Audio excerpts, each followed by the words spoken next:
Hello, everyone, and welcome back to the Reinvent Legal Business Series number 2.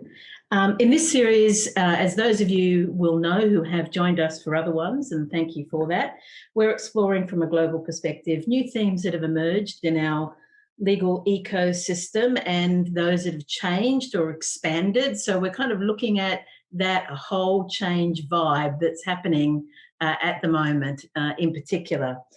These sessions are being offered, as you know, as live webinars. Here we are. But we are also going to offer this session as a podcast. So you'll see it on the Legalpreneurs Sandbox podcast series. So you can watch or listen, whatever is most convenient for you. Today we're discussing disrupting legal education, and what an amazing topic it is, and what an amazing panel to be chatting about it with you. We're going to be exploring a whole bunch of different things, but particularly things like the role of law school, the changing profile of legal educators and their changing skill sets to match, the changing role of legal education and the impact this is having on the regulation of legal education as well, and of course, lots more. I'll be asking questions of the panelists, and I'll be asking your questions too. And it is an amazing panel, as you can see. So, as I said, let me get these amazing panelists to introduce themselves. They're going to give you a little bit of background about themselves and what they do. But let me first say a huge welcome to Michele, Tania, Mitchell, and Ann-Maree. It's just an absolute pleasure to have you here. Hello. So, Michele, you're the furthest away at this particular point in time from where most of us are sitting in Australia. So let me start by asking you, tell us a little bit about yourself, where you're located, your role, and anything else you'd like to throw into the picture. All right. Well, hi, everyone. And Terri, thank you so much for having me. I'm really excited about this discussion. So I am a professor of law at Villanova University, which is in the suburbs of Philadelphia, Pennsylvania. And Philadelphia is now celebrating because there were recent elections, and we feel like we were part of the change that's happening in the United States. So my specialty is immigration law, but over the last few years, I've really become interested in new models for business, for legal education, like new business models. And a few years ago, I wrote a paper called Disrupting Law Schools. So I like the topic of this particular panel. And I wrote that with the Clay Christensen Institute for Disruptive Innovation. It was a white paper. And I'm also very interested in new models for the delivery of legal education, including online. And so this year, this summer, in response to COVID, I started a boot camp, an online boot camp, and it was called Designing Your Online Law Course. And I offered it to law professors, and it was really exciting to be able to think about new models for legal education. So that's me. Fantastic. Michele, I'm going to embarrass you just for 1 second and just say that was a fantastic paper that you wrote, and I'm sure you've written many others, but that one for this topic in particular was just amazing. And folks, if you haven't read it, do definitely take the time to do that. So great to have you here. Tania, you're most welcome. Tania, tell us about you. My name's Tania Leiman. I'm an Associate Professor and Dean of Law at Flinders University. For those who are outside of Australia, Flinders is in South Australia, which is in the middle at the bottom of Australia, a long way from everywhere, unless you're in Australia, where it's the centre of everything, in my view. I've been the Dean here since 2017, and I really took on that position because I was convinced that we needed to think about legal education differently. And since taking on that role, I have been working towards thinking about what future of legal education might look like. And very happy that this year, despite all the challenges, we have been able to introduce a really exciting new curriculum which starts to address some of those things. I come from a practice background, and I've taught as a sessional teacher for many, many years. So I've got a wide variety. I regard myself as coming from a non-traditional pathway into legal academia, but I'm delighted to be here and really excited about thinking through, as part of this panel, what we mean and what we're thinking about when we talk about the future of legal education. I think it's a really important conversation. So thank you, Terri, for your invitation to be involved, and I'm delighted to participate with such awesome co-panelists. As we are to have you, Tania. Thank you very much indeed. Mitchell, it's your turn now. Thank you, Terri, and thank you, Terri, for having me. Hello, everyone. My name's Mitchell Adams. I'm a lecturer at Swinburne Law School, which is in Melbourne, Australia. As part of my role, I'm also the course director of the undergraduate law degree at Swinburne. I come from a practice area, mainly in intellectual property. So I'm a solicitor and also a trademarks attorney. So in my role at Swinburne Law School, I look after the running of the undergraduate law degree. And I also convene and teach in two of our units, which is trademark law, which is my passion area. But I've become more and more interested and involved in our other subject, which is legal technology and innovation, which I also convene. And also as my capacity as the course director, I manage for the school our legal tech focus. So I look after that unit, and I also run our legal tech clinic as well. So I'm very excited for the discussion today. Very much looking forward to discussing it with my fellow panel members. Thank you so much, Mitchell. And last but certainly not least, my colleague, Ann-Maree. Hi. Hello, Terri. Thanks for having me on this morning with such an esteemed panel. As Terri said, my name's Ann-Maree David. I'm an executive director with the College of Law. We're the largest school of professional practice in the Southern Hemisphere. And have the great privilege of running the Queensland operations. So for those outside Australia, Queensland is on the right-hand side of Australia in the subtropics. It's a beautiful day here in Queensland, in Brisbane. I come to my role as a director of the college from practice. I'm a practitioner turned academic turned professional educator. I love the law and I love the practice of law and everything about it. And my great passion actually is to help the profession learn or continue to learn. We know that we are lifelong learners now, and we do that with a very practical focus here at the College of Law. And we help everyone from those seeking to be admitted to practice, or in America, for license to practice, right through to seeking out a specialisation for themselves as practitioners, which is a very, very different role model than we were used to way back last century when I was in law school. So exciting times ahead. And very exciting discussion here today, Terri. Thank you very much, and welcome everyone. It's just an absolute delight to have you all here. I'm going to jump in kind of first with quite a large area, and I think that legal education is obviously huge. It kind of there's a huge spectrum that we would cover, but I think very often when we think about it, the first thing that comes to mind is law schools. So I thought we might start with law schools and the role of law schools. I'm going to walk you through a number of different questions here. And as we go through them, no doubt we'll compare and contrast the different legal education systems in the US and Australia as well, which I think will be interesting and also instructive for this discussion as well. So let me kind of kick off by posing, if you like, a few questions. And this one I'm going to put to you, Tania, first, and then Michele, ask you the same question as well. Is the role of law school to develop lawyers and paraprofessionals, or one or the other? So Tania, let me put that question to you first. So I was really interested when I saw this question and saw that you'd included paraprofessionals in it, because that's not something that's usually included in a question like that. So I'm just going to park that just for the minute and say that law schools, I think, wear two hats. For those degrees that are accredited, they do have a responsibility to ensure that their graduates have met the requirements for admission to legal practice. And so in Australia, that's meeting the academic requirements to be admitted as a barrister and solicitor in their relevant jurisdiction. And it's critical, if we are an accredited course, that we do that. But I think that law schools have a much broader role.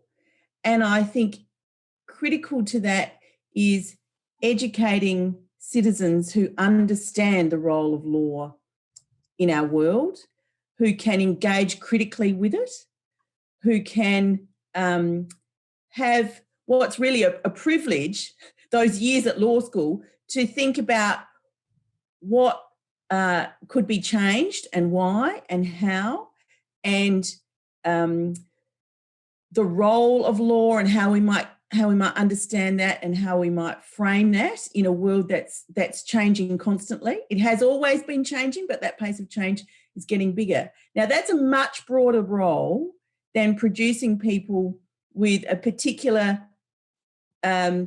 sets of knowledge that are required for academic components for practice.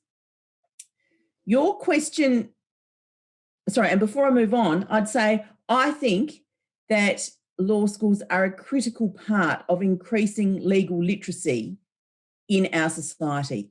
So not only increasing legal literacy amongst those who go on eventually to be admitted to practice, but those who take up all sorts of positions in our society. Many people who end up in leadership positions in politics, in business, have law degrees, even though they haven't gone on to be admitted. And I think that legal knowledge has been crucial in getting them where they've got, but also is really important in informing them about the value of our institutions, of our democratic institutions, and how we navigate a society that uses law really as the glue of sticking things together.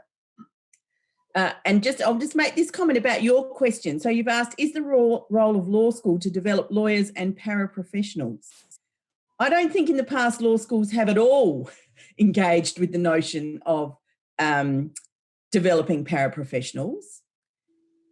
And I think actually that's unfortunate, because I think there is real opportunity for people who have particular legal skill sets but may not go on to practice to be exposed to some of the content, the ideas, the opportunity of law school. And in fact, we know that some of those people do that already. But that has not been on the agenda, I don't think, of law schools.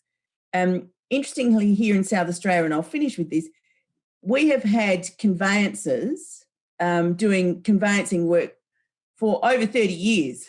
Now, in South Australia, we don't think anything of that, but those people who are conveyancers don't come to law school. They go elsewhere. So that it's a really interesting notion of what we think about when we're thinking about paraprofessionals. That phrase could be a huge one. So I'm really not sure where that leads us in terms of how law schools think about that responsibility. Thanks for that. And Michele, I want to kind of pick up the threads of some of that with you, and particularly how this is being thought about in the US. And to pick up from Tania's point, I mean, we have tended to focus really on producing lawyers to, admittedly in broader than the immediate aspect of legal practice. But now the legal ecosystem has changed so much. And there's a plethora, a multitude of different allied professionals working in that ecosystem. And I know in the States, for example, there has been almost a trial run really on naming and putting behind those names a specialism by way of actually providing instruction, by requiring CPD, et cetera, for certain paraprofessional roles. So to what extent do you see that differently in the US, or do you see it evolving as additional opportunities for law schools in the legal education world? Yeah, so I definitely see it as evolving and presenting new opportunities. I agree a lot with what Tania said. I think I like to think of it in terms of a mindset shift. So I think when we think about law schools, and I'm glad you framed it that way, you really think of it as a place a place where someone is going to school, usually for a short period of time. In the United States, students graduate from an undergrad with an undergraduate degree, and then they attend law school for 3 years. And it's really that idea of being in this place for that certain period of time and learning. I think what we need to start thinking about differently, and this is why I talk about it as a shift of mindset, is to really start thinking about education about the law. So it's not about law school, which is really focused in the United States about for law school, you go to get a JD, Juris Doctor degree, but more thinking about it as education about the law, and then stepping back and thinking about who are all the audiences that need to be educated about the law. And Tania was talking about this as well. There's so many more audiences when you think of it that way that need education about the law. And why shouldn't it be law schools who, the people who are in law schools and others who are associated with law schools of today, be the people who do that work? And so I think about paraprofessionals all the time. In fact, I'm developing right now an online training program to train immigrant advocates, paraprofessionals for immigration. And once that model's built, it can easily be adapted to other areas as well. And in the United States, there's been a movement at the state level to allow paraprofessionals to provide limited legal services. But it goes even beyond that. I mean, there are so many people who need to know the law. In fact, in my course, which I just launched in August, I have 3 PhDs who are my students in my online immigration law course because they want to understand immigration law. One is an anthropologist, one runs a center for immigration studies at a college, another one teaches political science, but all of them want to understand immigration law. And there's no alternative for them. And this goes back to the Clay Christensen idea about disruption, which is when the alternative is nothing at all, that's where the disruption happens. And so basically, I think that there's a lot of opportunity for law schools to think more and change their mindset and think more about education about the law and all the people out there who want to be educated about the law. So in addition, I could think of journalists. I could think of regulated, people who are working in regulated industries who are never going to represent a client, but they need to understand the regulatory system so that they can do their work. And so if we think about education about the law differently and we think about it in a more modular way and we kind of unbundle it, we could then put it back together in all sorts of different packages for all of these different audiences. And so that's the project that I love. Like, I love thinking of that way about the future. And I think paraprofessionals are one component, but it's much broader than that. And the other thing I would just add is I think, and, Tania was getting to this too, that even after students graduate from law school, they're going to continue to need education. So we also need to think about, we can't be confined with place or time. We need to be thinking about lifelong learners who maybe will come back in and out of education as long as it's modular and accessible to them, and get what they want when they need it, just-in-time education. You're going to court tomorrow and you want a refresher on persuasion and storytelling. So you do a 1-hour webinar that the law school provides, but it's really designed to a practitioner to use when they need it. And I could see a whole host of resources being made in that, to advance that agenda, but it really starts with having a new mindset. Terri, can I just jump in, Terri, just to point out an important difference between the US and Australia? So as Michele has said, in the US, students have already completed an undergraduate degree, whereas in Australia, many students are doing law as their undergraduate degree, and increasingly, many students are doing law combined with another degree. And so it is a very different mix in these two jurisdictions. But not a different mix in terms of how you look at legal education and the mindset shift, and seeing that as a continuum and breaking down the silos. And I think of that as how folks in legal practice are now being asked to think about their legal practice, and that it's not really just a delivery in just one way for one group of people, but really a much broader shift in mindset around delivery and productization and things of that nature. And to me, it's like a knock-on or knock-back effect in many respects that we're seeing coming out of both of your comments. So thank you for those. And reluctantly, I need to pull out a few more bits and pieces for us to talk about. And I'm coming with those bits and pieces, if I may, to you, Michele and Ann-Maree.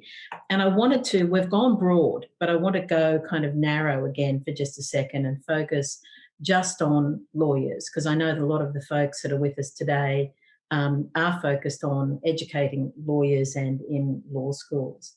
And I guess that the question that I want to pose here, and Tania and Michele have already touched on some of this, but should we be thinking about the development of lawyers at law school, just around developing their substantive law, or I guess we sometimes call it their doctrinal legal knowledge, or how important is it as we look at legal education today to broaden that perspective, to take a leaf out of Michele's comments, and look at really developing lawyers at law schools in the context in which they are going to operate, whether it be, frankly, in a law firm or anywhere else. And I guess some of that has been captured in the phrase authentic learning.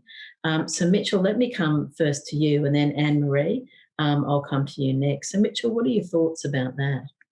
Yeah, I love this question, Terri, and this is probably one of the main reasons why I wanted to become a legal educator, because I reflected on my own experience in law school and I wanted to be different for the students that I teach.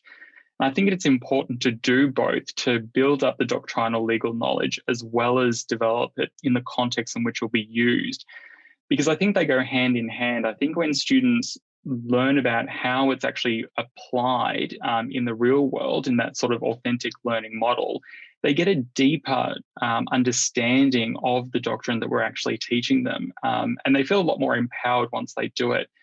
And I think that's what principally led me to join Swinburne Law School, because we have that focus on not only teaching that doctrinal knowledge, but also a focus on skills development, and importantly, practical skills development. And so why I think it's important, it really does prepare them for the world of work. And I think I came to that realization reflecting on my experience upon graduation, where I felt like I had a skills deficit when I started working in a firm. So I wanted their experience to be different to mine. So some of the examples of what I do in the classroom for trademark law is I use authentic learning and authentic assessment with the use of simulations, which a lot of other legal educators are doing at the moment as well. So in my class, students are charged with a responsibility in that simulation to advise a small business around the registration and protection of a trademark. So taking this approach not only helps them drive development of their professional purpose, which I think is really important for my students, but also drives the development of their practical skills as well. And then in the other unit that I teach in legal tech and innovation, I use authentic learning with the students by getting them to work on industry projects. So they're working with real life problems that's been experienced in industry. And I also get industry to come into the classroom as well. So the students not only learn from me, but they learn from experts that are in the field as well. And so taking that type of approach of not only doing doctrinal legal knowledge, but also the context in which it's going to be used, the students really do enjoy it. I find at the end of their unit of study, they not only know how to find the law, but they know how to apply it in a real world setting. And they feel a lot more empowered after the fact once they've gone through an authentic learning experience. Yeah, absolutely. And Ann-Maree, I guess picking up all of those threads, I know you have a deep love for legal education, and again, just that focus on lawyers for just a second, that kind of balance, to use probably the wrong term, between substantive law and context. What are your thoughts about that? Terri, I think all of us, especially those of us who've done the law degree in the old way, realise it's so much harder not only to learn, but to retain information if it's not learned in context and not applied when you're learning it. And it's also less enjoyable.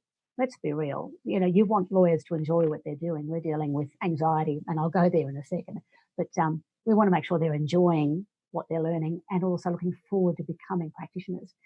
We, in the practical legal training space, we see this when students may be able to remember legal principles, but they've got no concept of how they relate to the task at hand. So you're asking them to draft contracts or pleadings, or even to translate complex legal principles into succinct language so they can share that with a client. They can't do that. They've got no idea because they've only ever been given the black letter law, the doctrinal law. We see the light bulb moments go on when they're practicing that skill for the first time and they realise, that's what that actually meant. They say those words. That's what that principle means.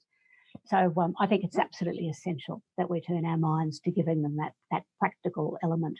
But also, and I mentioned stress and anxiety, think of the stress and anxiety that all law graduates feel. It may be before they graduate if they're doing clerkships while they're at law school. Imagine the stress and anxiety they feel going into a legal environment, having no idea how to translate what they're learning into what they're seeing in front of them in the offices, hearing lawyers on the phone, if they're lucky enough, being in client meetings and having no comprehension of how to actually apply what they're learning. And I think that's the big divide, and we've got to actually bridge that divide. And that's what we do in practical legal training, I'm very proud to say. Yeah. And I guess I could almost run a little poll there and kind of asking those of us that are lawyers that studied something like contract law and never actually saw a contract. Put our hands up. Yeah, exactly. And, you know, when we look at it in retrospect, it just seems crazy, doesn't it? Whether you ultimately go on to practice or not, just understanding that context and how it's actually applied just seems to make good sense, doesn't it? So, yeah, it's food for thought, to say the very least. But unfortunately, I need to move on. So let me do that. I wanted to flip, if you like, the way of looking at legal education for a sec and focus on legal educators' skills. So in these discussions, and as we've just done, we often chat about legal education in the context of what students need to learn, however broad we define students. But we less often, I guess, look at the skills or the focus on teachers and how legal education is changing and perhaps skill sets that they need to develop. And there would be many of them. So, Tania, I'm going to ask this question, if I may, first of you, and just to focus on where you see in legal education today, the big gaps are, or the critical skills gaps are, for legal educators in law schools. I'm going to answer that question in two parts. One is the answer in 2020, having just been through COVID, and one is more broadly. And the reason that I'm starting with answering that about 2020, having just been through COVID, is we have experienced, you know, across Australia that many of our courts have gone online, our public buildings have closed. In South Australia, our court management system, Court SA, has moved entirely online in the civil jurisdiction this year. And I was part of a feedback session, if you like, that our Courts Administration Authority held a couple of months ago about the experience of navigating legal practice in that context. And as I listened to the senior legal leaders in the room, it occurred to me that the message that was coming over and over again was, we need new skills. We need to know how to manage in the entirely online space. We need to know how to manage large electronic court books rather than having things in front of us. And there was really a sense of, how are we going to learn the new skills that we've had to use to navigate the COVID environment and allowing the court system to continue to operate. I might say that legal educators have had to learn the same thing. Our education has moved online. So there's been a whole skill set there that many of us have had much of that, but we've really had to learn new skill sets. which has been mirroring what's been going on in the profession. And that has been uncomfortable for many of us because it takes us right outside our comfort zone. We're trained as lawyers. We have law degrees. We don't have creative degrees. We don't know how to put together videos and edit them. We don't know how to manage online platform software, effectively. And so there is, at that level, at that very basic level, a whole new skill set that people are requiring and acquiring. How do I meet with my clients now when I can't see them face to face? How am I managing to verify identity when people can't come into the office and sign documents physically? How are we going to manage all of that? So there's that whole skill set that traditionally hasn't been part of how we think about training lawyers or what we think legal educators might need, but now is required. But I also just want to speak from my own experience at Flinders. So we've embedded now as core in our curriculum topics that deal with legal innovation, and also a topic that we call Law in a Digital Age, which assists students to learn how to use an open source application to build legal apps. Now, teaching those topics has required a completely new skill set. So we've been exceptionally fortunate in that we've been able to identify fantastic colleagues, and I'll here acknowledge Rob Chalmers in the innovation space and Mark Ferraretto in the digital space, who have legal training, they have legal knowledge, but they also have other training. They have training in innovation, or they have deep IT knowledge. And it's the intersection of those disciplines now that is becoming really, really significant. And we are limiting ourselves as legal educators if we think that the only thing that is going to be important for you to be an effective legal educator is a law degree or legal training or legal experience. We need a broader skill set. Doesn't mean that every single person has to have a broader skill set, but we need a diverse faculty, and we need to be really skilled at effectively collaborating across disciplines. So at the moment, we're working with our computer science colleagues to really effectively align our teaching. And that's something that as lawyers, we're not often very good at, working really well with other disciplines and valuing what they can bring to the table. So the more I think that we can teach our students to collaborate across disciplines, bring their legal knowledge, learn from knowledge in other disciplines, the more that we can encourage legal academics to do the same. Not that the law people have all the answers, but that we can learn. And the more we can build, support and encourage legal academics to broaden their skill set, I think the better.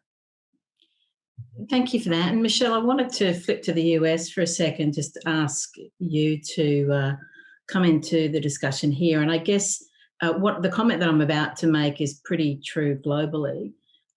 There has in law schools often been a divide between the tenured faculty and the clinical faculty, and different skill sets being assigned to each of them. And that divide being, if you like, a very kind of rigid one or not rigid, depending on the organisation or the law school. But it seems, and if I may kind of extrapolate a little bit from what Tania was saying, that there seems to be now a basis that is different and perhaps a combination of the skills that both of those might have, which is becoming the baseline or foundation skill set level that all legal educators need to have. And just like increasingly all lawyers need to have, which is not just around the doctrinal, but it's also around the delivery of legal education in different ways, which to me necessitates some fairly advanced skills increasingly in technology. So how are you seeing that play out in the States in terms of skills gaps that are being identified and how they are being addressed, that being just one example perhaps to kick that off? Yeah, so that's a good question. I mean, one thing, just to clarify, that in the United States, there are a lot of clinical faculty members who are also on a tenure track or have tenure. So we usually talk about it as professors who teach doctrinal subjects and professors who teach clinical subjects. But yeah, I mean, it's funny because I think that everybody is really struggling right now to learn new ways of teaching. And it's not only the doctrinal professors, and it's really the clinicians as well, because everyone is really in a position where they need to think about how technology both can help them with education, right? So that we're using online technologies.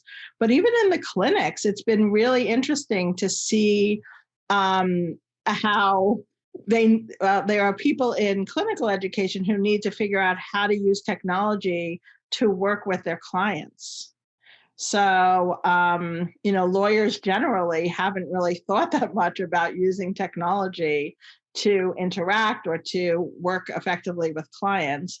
And I think that there's a lot of need for, I think, like a new set of best practices about how to effectively communicate and have relationships with clients through Zoom or whatever it is. And I've actually tried to prod some of my clinical colleagues to work on that as a project, right? I feel like that's a service that we can, as a legal academy, do for lawyers generally, to kind of come up with a system of best practices for how to engage effectively with clients online. How do you build rapport when you're talking to them through a computer? How do you provide trauma-informed care to someone who's been traumatized when it's hard for them to read your body language? I think these are all things that we need to struggle with and work on. And then also, there's this emerging interest, like Mitchell's talking about, in just technology and how lawyers need to be able to use technology and think differently about technology. And I think in American law schools, what I'm seeing is that that's a subgroup of people, but so far they're kind of talking to themselves, and there hasn't been as much like cross-fertilization. There might be more in the time of COVID, but that conversation in the United States, for me, it seems to be kind of in that little, like in a bubble, so to speak, if that makes sense. Thank you for that. Ann-Maree and Mitchell, I just wanted to stay on this question for a second, just get your thoughts on it as well. And Ann-Maree, coming to you first, we have a set of pretty prescriptive competencies for folks that are doing practical legal education training. And it occurred to me as I was listening to Tania and Michele, are we at the point yet, or should we be working towards a point, and as I say, Mitchell, I'm going to ask you this question as well, where we really need to develop that sort of set of competencies for legal educators, particularly those folks working in law schools or practical legal education as well, because we have to start enumerating, if you like, where those gaps are and really start to focus on them? Or am I being kind of too directive in that suggestion? No. I think, Terri, like legal practice itself, law or legal educators have to become more customer focused. So the client will be dictating to you what they need. And Michele, you've spoken about, how do you create empathy and rapport or display empathy and rapport over Zoom? These are things we have to come to grips with. We have to come to grips with how best to work with our clients so we can give them the legal advice and expertise that they're paying us to provide. So if that's technology, if it's actually becoming a better person with better relationship skills in terms of building empathy and rapport, these are things that we've never focused on in law school. And really, they're coming to the fore now in practical legal training as well, but they're going well beyond that. They're going into legal practice where lawyers who are supervising junior lawyers have to have these skills themselves, because we all learn from our role models. Long ago, we gave away the sage on the stage, the chalk and talk style of teaching, and even just following a master around in the old days of articles of clerkship. No one has the time for that now. The challenge now is to build that skill set of coaching and mentoring in legal educators, but also in the profession, so that everyone is facilitating learning in context. And to broaden our mindsets as educators and as lawyers, and those of our students. We've heard today about having to learn to speak more than law. We have to be able to translate what we know and give that to other disciplines, and to be able to understand what other disciplines are saying to us, all in the service of our clients. So it comes down to more client-centric legal practice, and that's building a whole lot of skills that we've never even thought of before. Yeah, absolutely. And I think to me, it's reflecting the change again in legal practice in the legal world, that our clients are looking for a much more holistic approach to their problems. And it seems to me, and Mitchell, you're going to tell me if I got this wrong in about 2 seconds, but it seems to me that that focus on exclusively legal with the exception of everything else, you don't look at anything else, just look at the legal solution, but not understand it in context or how it works with all the other aspects of people's lives, is really not what clients are looking for, and that we can't really afford to keep training our folks with that very narrow focus. So Mitchell, did I get it right or did I get it wrong? No, you absolutely got it right. When I approach teaching our legal technology and innovation unit, the golden thread that goes through the entire thing is the design thinking methodology. And even though it can sound very buzzword type, I get the students, and the value proposition I pose to them is to start thinking and problem solving in a more of a creative way, and start problem solving in more of a holistic way. And I'm finding the students are really adhering to that method quite well, and they're really quite enjoying it. And it's opening their eyes a lot more to getting outside of the analytical and critical thinking skills that we ingrain in them, and to start thinking a little bit differently. And I agree with everyone else on the panel that technology seems to be the key component, that it's starting to accelerate a lot more past, post 2020, as Tania was mentioning. And I think the skills gap for legal educators is probably thinking about how to use technology in teaching. So starting to maybe think of some of the theoretical models around, maybe such as the framework, such as the TPAC framework or the SAMA model, around how can we use technology in the classroom or an online classroom to drive not only that doctrinal legal knowledge, but also applying that knowledge in the context in which it's used. So I found in my own practice that I like using these different models to inform my practice. And it's really helping the students to get to the end of their unit of study and to understand that unit of study in the context of the career pathways that they might choose to go down. Terri, could I just add? Of course, please. Just in terms of technology, I know there's a great fear of technology, both in our sector, in the education space, but also in the practicing profession. And I think we've all got to sort of sit back and breathe, because technology is evolving much faster than we could ever give credit to it. And so now where we're having the debate 5 years ago, should lawyers learn to code or not? You don't need to learn to code anymore, because you can create things without coding. And so technology will actually evolve, and we will evolve with it. There should not be a fear of technology. Just embrace it and evolve along with it. Terri, I'm sure that's your experience in the Centre for Legal Innovation. Absolutely. And I would say, I'll come to you in a sec, Tania, I would say that to me, I think in everything that we do, in work generally, if we take it at an even kind of broader level, it's about augmentation of how we work. And it can be, that has a definition within legal practice. It has a definition within legal education, but that we are now working in a human plus digital labour environment. And so to that extent, it's just a natural part of how we deliver whatever it is we're going to deliver. So, yeah, I mean, I agree wholeheartedly, Ann-Maree. I think it's one of those things where, my view, as you know, has always been, if there's a robot that can take the bits of my job that I don't like doing, please, somebody invent it and do it. I'm very, very happy with that. So, yeah, it lets us focus on those things that are important. And as legal educators, all of the things that all of you are saying. So, and Tania, let me go to you. You had something I think you wanted to add there. We've largely been in furious agreement during the course of this discussion today, which has been wonderful. But I want to just pose a slightly contrary view.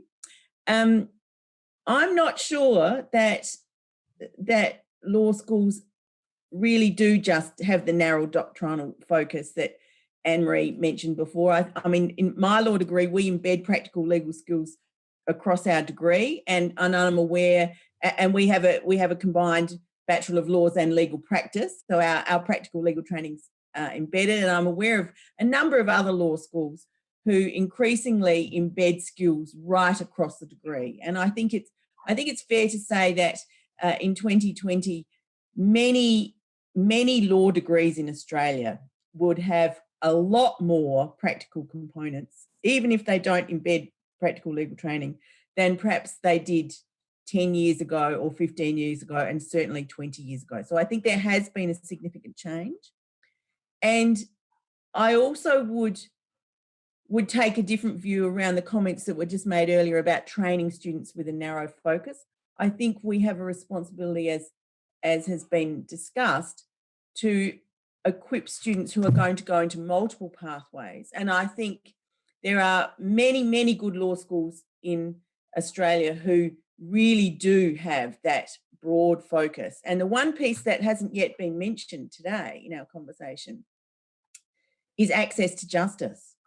And I think that whole understanding... We're getting there. Yeah. And I think that's a critical missing piece as we think about all of this. What does it mean for members of our community and society to be able to access information and advice about their legal rights and obligations?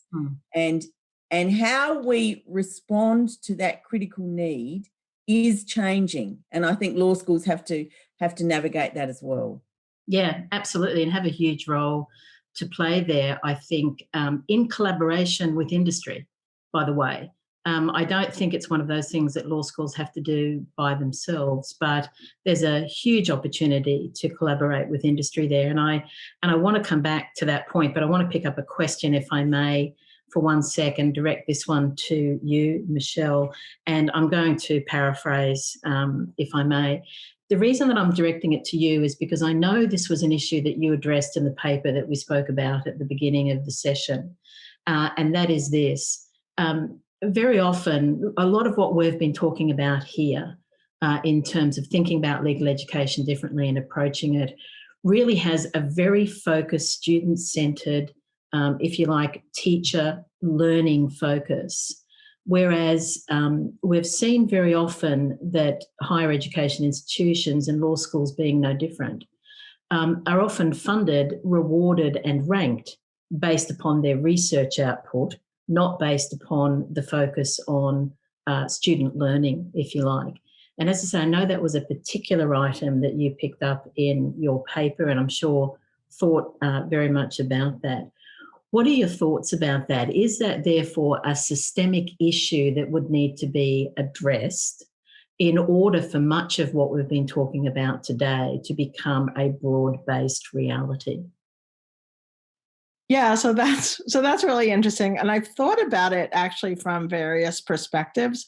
One idea that I have is actually to think about the role of professor a little bit differently and maybe unbundle the different tasks that law professors do. So right now, I mean, using the model that I know in the United States, law professors do everything from creating a curriculum, designing a curriculum, teaching the curriculum, assessing, giving students feedback and assessment, grading at the end.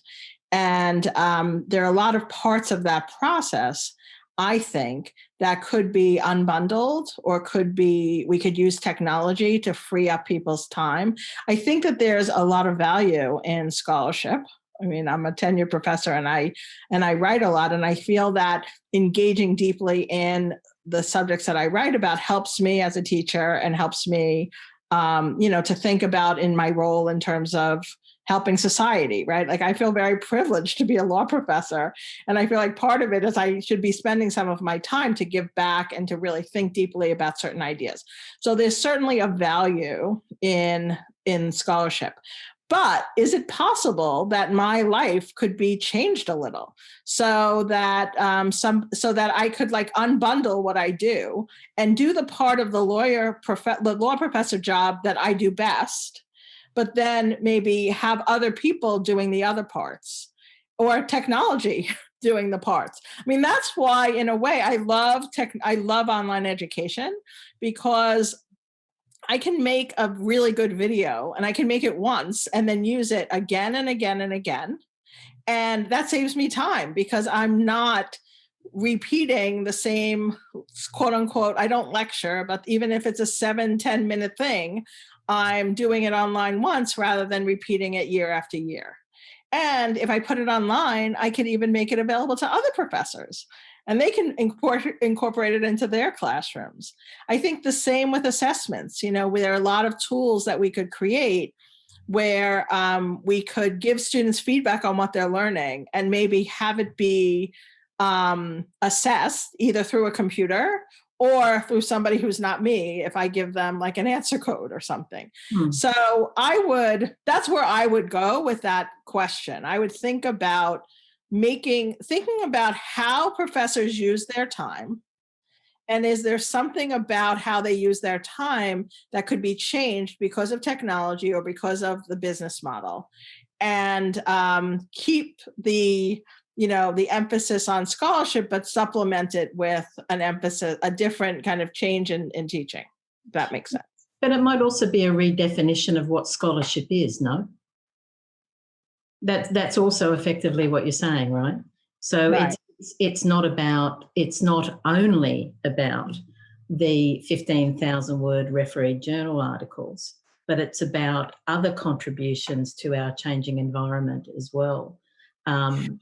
Yeah, like, okay, so early in my career, I was asked to do a video series on best practices in representing asylum seekers in immigration court. And I remember like struggling with that. Do I do that? That's not traditional scholarship. But, you know, the ABA was asking me, the American Bar Association was asking me to do it, and they raised money to fund it. And I said I would. And that was 16 years ago. And that video series is now on the internet. And parts of it have gotten like more than 100,000 views. Like there's nothing I have done as a scholar that has reached more people than that thing, which at the time wasn't even considered scholarship. So I agree wholeheartedly that we need to adopt new definitions of scholarship and think about new ways that professors are influencing, you know, the academy and the world, really. And here we come, finally, Tania, to access to justice, and also from what all of you have been saying, really to regulation and regulators in legal education as well. And I'm going to ask all of you to comment about this, if I may. So I'm going to set the scene a little bit. I guess that regulators may see their obligation, quite rightly, in terms of how folks receive a legal education, and indeed even what they receive in that legal education, as fundamental to releasing them to the world, as it were, to basically provide their services or their products safely to consumers. So there's that kind of feeling of consumer protection, I guess, in that aspect of all of that. But I guess that as we look at that and the number of people that can go to law school, the number of people that come out of law school, and we start looking then at the whole concept of access to justice and how perhaps that regulation, even the regulation of the profession, looking more broadly, has not provided the opportunity for the majority of people in any country, anywhere around the world, to get access to legal services and products when they need it. Does that place us then squarely in a position where we can't do all that we need to do because regulation of legal education is not keeping pace with many of the sorts of things that we've been talking about today, and what can we do about that? And by the way, this is a question that comes up constantly in relation to legal practice and innovation in legal practice. And so the question is really, how do you innovate? How do we take us beyond or into the sorts of areas that we've been talking about today? How do we innovate, and can we, given the nature of the regulation that wraps around all of these things now? And I'm going to ask that question first of you, if I may, Ann-Maree, and then Michele, I'll come to you, and we'll wrap up with the both of you, Tania and Michele. Thanks, Terri. I don't think anyone on this panel would argue that we don't have to have standards. You know, we have to have quality control, and it is all about consumer protection. Absolutely, that's the starting point. What I'd like to see, though, is a conversation, a very broad-ranging conversation with all the players around the table, from the regulators to the law deans to the law students, practical legal trainers and the clients. And that's a vast array of people. We need probably the political arm as well, so the government to be there to talk about funding all of this. This is a very serious situation, as you say, and it's global, that we cannot give assistance, legal assistance, to those who most need it. And we are sitting here thinking, well, we'll do the best we can. It's not good enough. We have technology making things vastly more available. And yet we have to be mindful of the standards and the regulation. So let's all get around the table together and talk about how we do this, and let's do it at speed, because there are people hurting. And I think we all have to bear responsibility for that, no matter what role we play in law or legal education. Thank you for that. Michele, your thoughts, wrap-up thoughts on that? I think when it comes to bringing about innovation, it definitely needs some cultural change. And I think a pandemic has definitely helped us in that regard. And I think having the courage to do different things in the classroom as well. Like, one of the examples that I had was, one of the things that gelled really quite well with my students was, and it's getting to Tania's point around here around access to justice, I taught them about legal information design. And I thought, this is a wild card, I don't know how it's going to go. But the moment it happened, I could see that light bulb moment happen. And the students were like, yeah, we don't have to do it the same way that we've been doing for all this time. We can actually communicate legal information in a very different way. So I find there's a little bit of courage that needs to happen in the classrooms, and engaging with a bit more creativity can actually bring about that innovation. Tania, are we at the point where we're almost asking the legal education regulators to create a bit of a sandbox and, you know, let's experiment with some really different things? Are we there? Do we need that, do you think? Probably not the way I would approach it. I mean, I think we have in every jurisdiction, and I'm speaking for South Australia, our Legal Practitioners Act, you know, Section 21, what is the definition of legal practice? And you can only do those things if you have the requisite qualifications. And yet, increasingly, those definitional boundaries are being challenged. So at the present time, I have the great privilege of supervising an honours student, Braden Mann, his thesis is working on the recent decision in the UK, amicable, around the online divorce service. And we have just in Australia recently Amica rolled out, which has been developed and led by Director of Legal Services Commission here in South Australia, which allows, and uses algorithmic machine learning to allow clients for free to work out how they would get a fair property dispute without having to go and see a lawyer.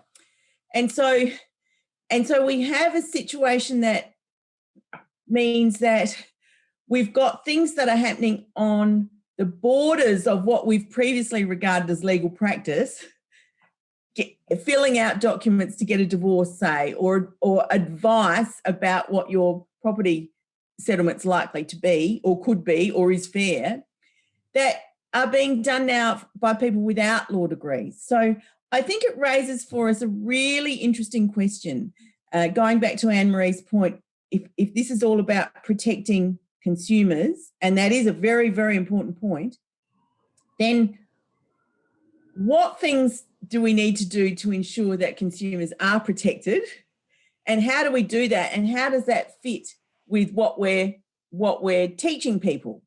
And from my perspective, how do we increase legal literacy in our community beyond people who just have the opportunity to go and do a law degree?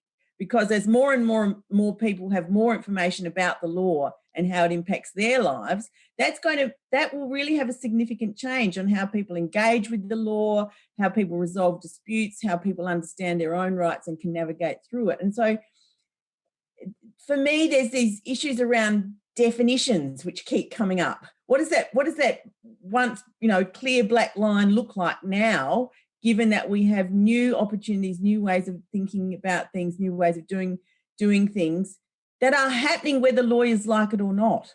Absolutely. And I mean, we could have another whole full discussion on this, right? And maybe we should, and we should look into that. And I just want to, if I can, Michele, kind of come full circle and end with you, and just regrettably, just with about 1 minute for you to be able to respond to that as well in relation to your thoughts, if you can. Yeah, so my thought is that, yes, it's happening, and it's happening because the alternative is nothing at all. And we need to realize that people need services, and it's really not, I think, our role to say when the alternative is nothing at all, that the only thing you can buy is a Rolls Royce. And this is something that I know Tania agrees with. I think you were the one who said this one in our prep call. But I just want to maybe end with a question, like, are we protecting consumers or are we protecting ourselves? And it's a great question to end with, and probably the beginning of another session, I hope, on all of this. So my sincere thanks to all of you for a fantastic discussion and everyone who attended. A couple of things that I want to mention. We have created a Disrupting Legal Education group on LinkedIn. It's an open group. All of the folks on this call today are there. It's for the intention of that is to keep the conversation going and to bring in all of those stakeholders that were mentioned into this conversation. So please join, engage. We're certainly looking forward to having lots more conversations like this. And do follow the Centre in the Normal Places on LinkedIn, Facebook, and also on Twitter if you want news about that. As I say, it's the beginning of the conversation. It's not the end, and it's the tip of the iceberg, and there's lots more to discuss. But we couldn't have kicked it off with a better or more amazing discussion and panel. So again, to all of you, Tania, Michele, Ann-Maree and Mitchell, our thanks for your contribution today. We really, really appreciate it. And to all of you again who attended, thank you very much indeed for spending the time with us. So until we're back next time, thanks again and bye.